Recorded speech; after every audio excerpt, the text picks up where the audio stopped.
A gente teria que definir primeiro que tipo de fé reformada e que tipo de fé metodista, né? Porque Vamos falar da John Wesley, metodista wesleyana. Então. wesleyana. Eu acho que é bom a gente começar lembrando um pouquinho da história. O Wesley, ele era um estudante de Oxford de teologia que resolveu criar o Clube Santo, que era um grupo de alunos que com ele iam buscar santidade de vida, avivamento e uma vida mais perto de Deus. E entre esses amigos dele estava um outro chamado George Whitefield. Então, Deus abençoou aquele grupo. E Wesley e Whitefield, eles se desenvolveram, se tornaram ministros da igreja anglicana e começaram a pregar o evangelho. Foram expulsos, porque eles começaram a pregar o verdadeiro evangelho. Depois de um tempo, Wesley e Whitefield se distanciaram um do outro exatamente por conta da doutrina da predestinação. Wesley não acreditava que Deus teria elegido alguns para a salvação e deixado outros se perderem.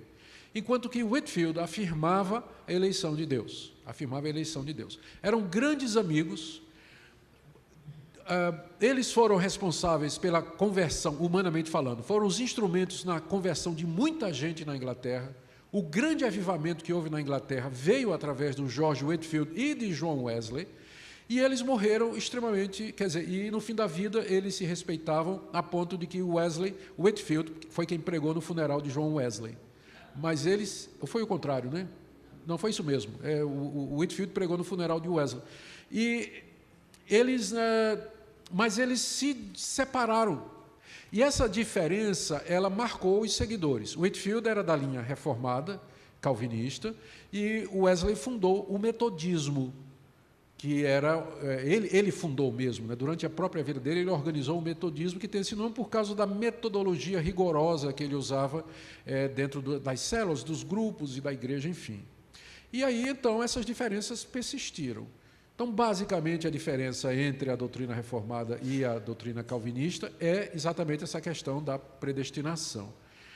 Alguns ramos do wesleyanismo acabaram também adotando a doutrina da perfeição cristã ou a experiência do amor perfeito, que seria um estágio na vida cristã em que o cristão teria tanto amor a Deus que ele não pecaria jamais. Enquanto que o calvinismo continua insistindo na depravação total, que nunca vai chegar o momento em que mesmo redimido ele vai estar livre da corrupção e da possibilidade de pecar.